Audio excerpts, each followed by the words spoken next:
Yeah, we're not completely set. We had a scrimmage. We have an exhibition game coming up, so you're still deciding some of that stuff. But Hawa Duma, she's going to redshirt this year. She's the only one that's set.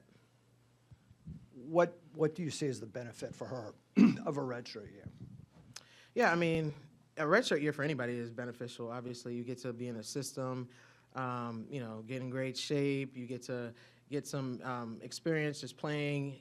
I think with her, she just wants to be the best player she can possibly be before, she gets out on the court. And I think when she was at her previous school, there were some things she needed to work through, and we've been doing that. She's in a great place. She's playing well. She's on the scout team for us now, just playing on the scout team and making us better. But I think when her time comes next year, she's going to feel like the type of player she's envisioned. After the season Kimura had last year, how do you prepare her to be the player opponents are going to look at and have at the top of their scouting report? And how do you coach her to be ready for that? Yeah, I mean, I think in the off season, she had a little procedure in the off season, so she was off for a little bit, out of, I guess, practice, and she was able to work on other parts of her game, like leadership was one, just really being more vocal, understanding the system, things like that. So. The biggest development that she needed to have, the biggest jump she needed to have was leadership, but then also decision-making on the court. And that was one thing we talked a lot about. She talked a lot about at Media Day. She's way more comfortable in the system. She's way more comfortable understanding, time, score, possessions, understanding when she needs to take over, when she needs to get people involved, just the flow of the game, when we can go fast, when we need to run offense, things like that. So I think mentally she's had a huge jump because she was thrown in the fire as a first year, and that's not easy, especially being a point guard. We talked about that at length a lot last year in media, and I think overall she's just grown because of those experiences. Coach, can you talk about how Mo and Paris, even in the backcourt, are finding Bree and Tosh, for example, who seem to be a little more fluid, a little bit more mobile compared to traditional posts? Can you talk about how that adjustment's gone?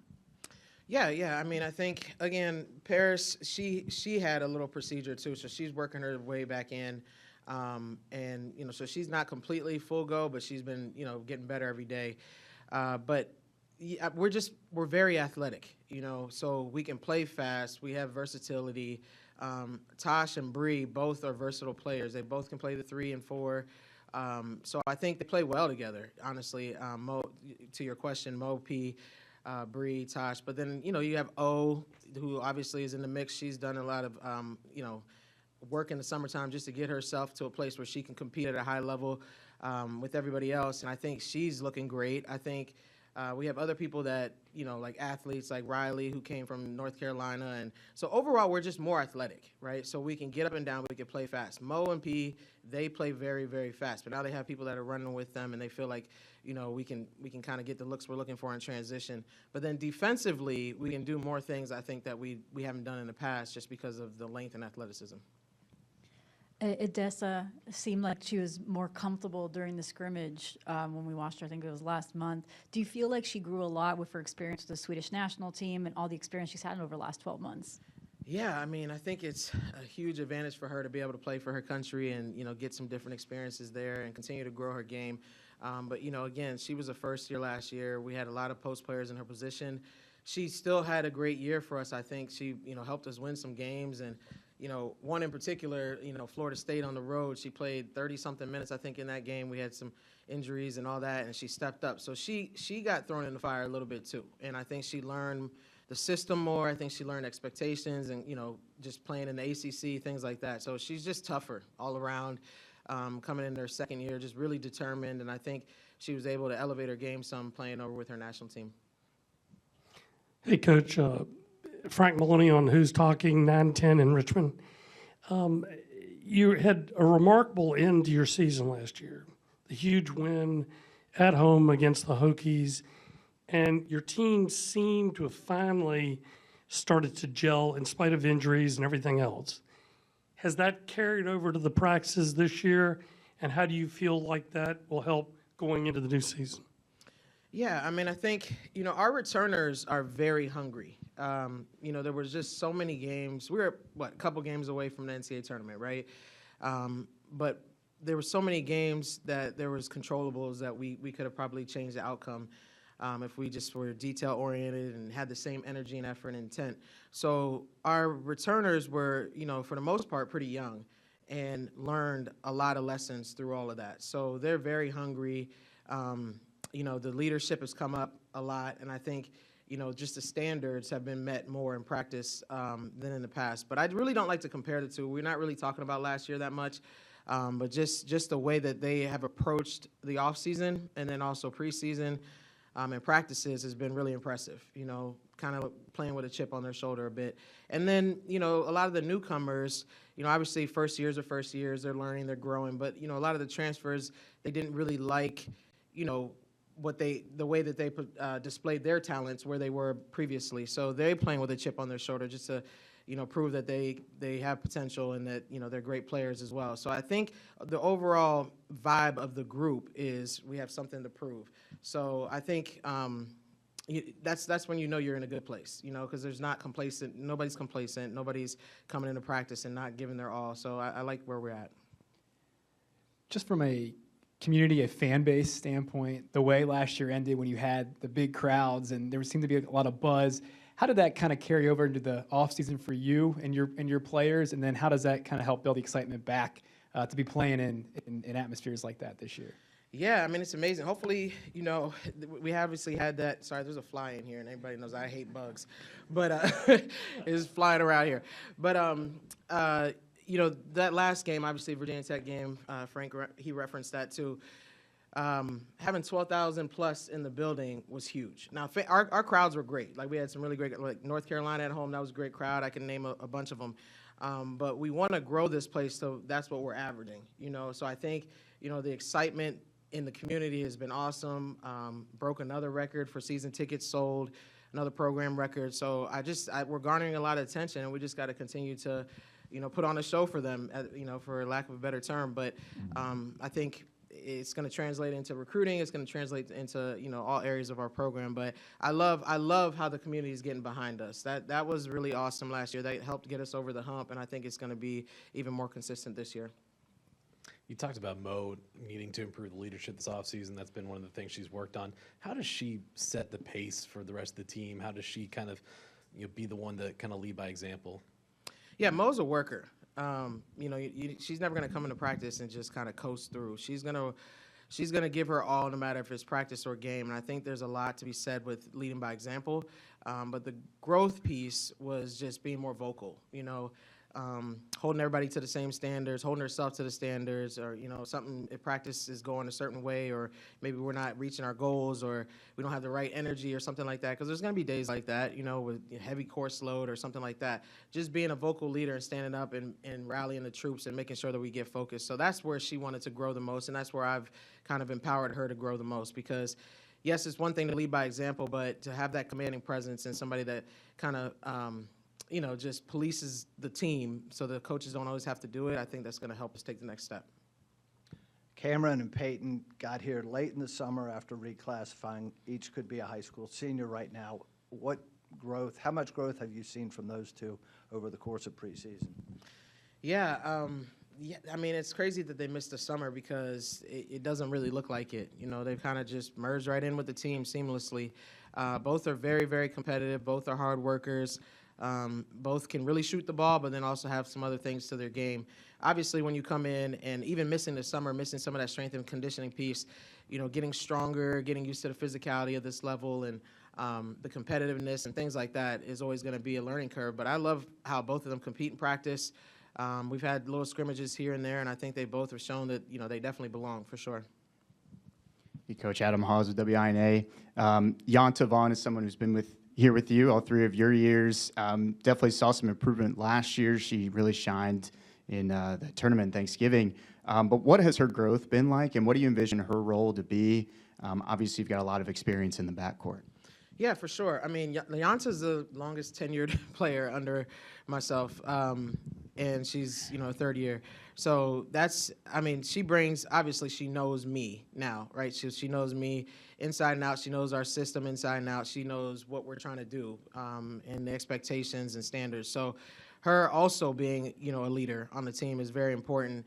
and also helping some of the younger ones understand standards and expectations. But Yonta has worked a lot on her game. I mean, it's no secret that she had some concussions in the past that didn't allow her to finish the season.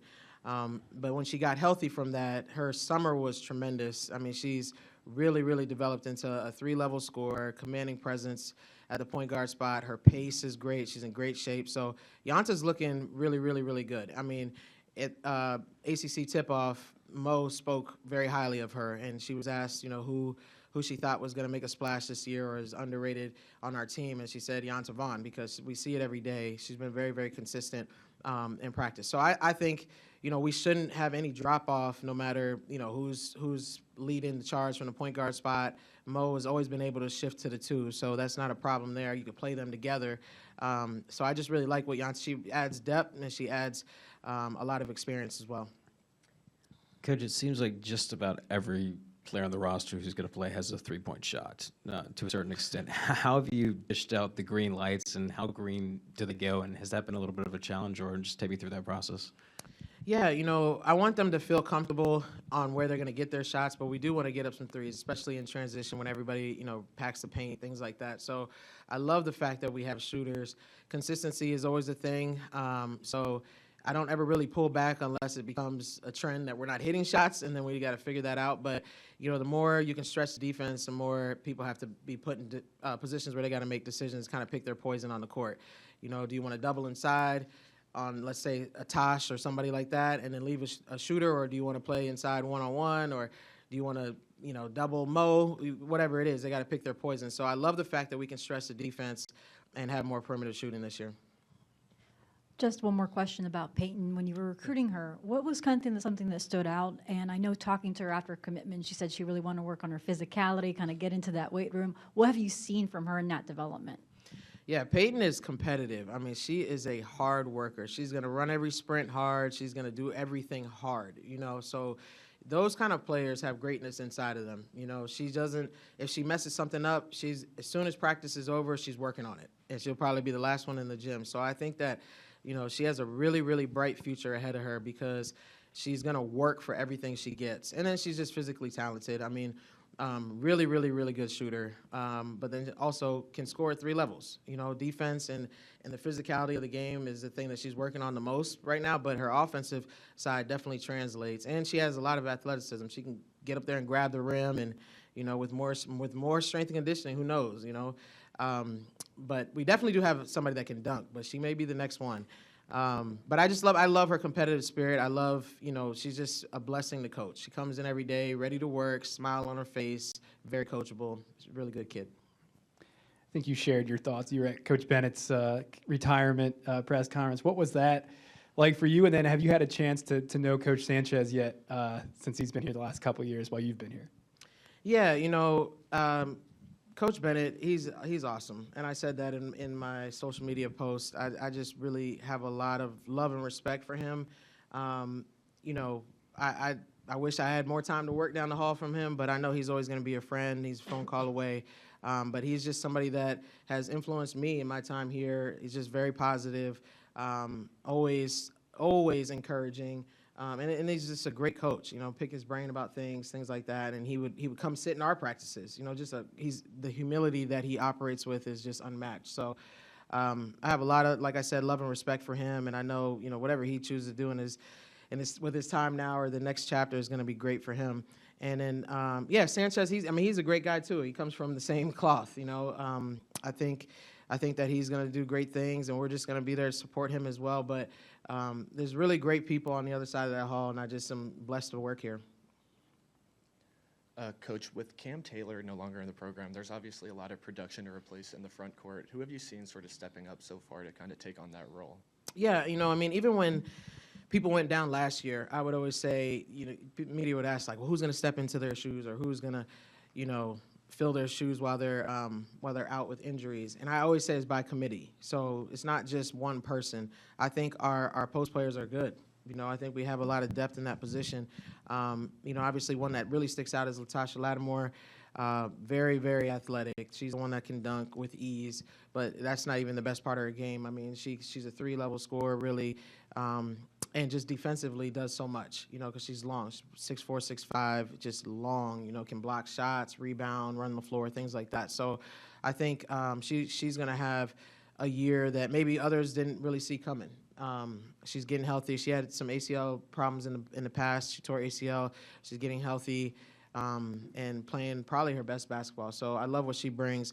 But, Bree Hurd is another one. She's somebody that's kind of a hybrid player. She could play the 3 as well, but she plays the 4 for us. First year that is just physical. She can handle the ball. She can score inside. She can shoot the 3. Riley Graves, she's a transfer from North Carolina, physical, low post scorer, rebounder, offensive rebound putbacks, things like that. So they all kind of bring different things. Taylor Lauterbach, our 6'7" kid from, she played here last year, has gotten better over the summer, is playing really well, has really played well in our scrimmages, and so she brings a different dynamic as well. And obviously we talked about Odessa. So Odessa, you guys saw Odessa already in this blue-white scrimmage. I think she was our leading scorer in that scrimmage. So you've seen how she's grown and the things she can do. So, I mean, Cam was a great player, and she's doing well playing in Greece, and really proud of her. But I think we have a lot of great pieces. It's not going to just be one person that kind of takes on that load. I think you've said that you expected Olivia to take a significant jump this season, or thought she's capable of doing that. What have you seen from her in preseason so far? Do you still feel the same way? Yeah, for sure. I mean, I think mentally is in a really good place. Her confidence, and I think that was what was kind of up and down last year a little bit. And she's just very confident right now. She's confident on both ends of the floor. I think she's in great shape. She can score the ball, and she's always been able to score the ball. We saw that last year, but she's defending well. She's rebounding better. So I think she has a lot of greatness ahead of her as well. And I think she's kind of just stepped into her potential a little bit more this year than she did last year. But I love where she's at. I think O's going to really have a good season. Where's the majority of the rebounding coming from right now, Coach, and who are you challenging to get on the glass even more? Everybody, no. We all rebound. You know that. Our guards always do a great job of rebounding, but, Riley she's somebody who gets in there and loves to battle. She's just a low post scorer, low post player. Taylor's doing a great job. I mean, some of our scrimmages, Taylor, obviously 6'7", she's up there, but she's doing a great job pursuing rebounds. Bree Hurd's a great rebounder. Latasha Lattimore, we're just really athletic. So it's just about teaching them to just pursue it, be consistent, because rebounding at the end of the day is a loose ball. I say that all the time. So who wants it more? We have the capability to do it. It's just about training them to do it every time. What do you like about these exhibitions that you'll play again this year? I mean, not every team does it. Yeah, it's one more thing, sorry. Odessa Noyan, that's been a big point of emphasis for her, and she's been doing a great job. I would be remiss if I didn't say that. But the exhibition games are just great because it's a chance to get under the lights. Fans, obviously we probably won't have as many fans as we do for a real game, but we'll have some fans. So get under the lights, get the jitters out, just play, and have some fun. I think obviously you're always competing to win, but I think it's just an opportunity for us to continue to gel together in a game setting. Because practice, everything's kind of just set up. We go against our scout team. It's just a good opportunity to play against somebody else and showcase, our ability to play together and play through mistakes and things like that. So you learn from those situations, and then everybody kind of gets usually, if it goes the right way, everybody gets a chance to get on the floor and just get under the lights. I really think it's a great opportunity to do that and prepare you for the games. So scrimmages are good, but scrimmages are closed, and there's no fans. A lot of times they're not even in the main arena, things like that. So you got to get some kind of game simulation before the ball is really tossed up. Are you allowed to play a player in an exhibition and then redshirt her, or does that count as a game? Yes, you can. Yep.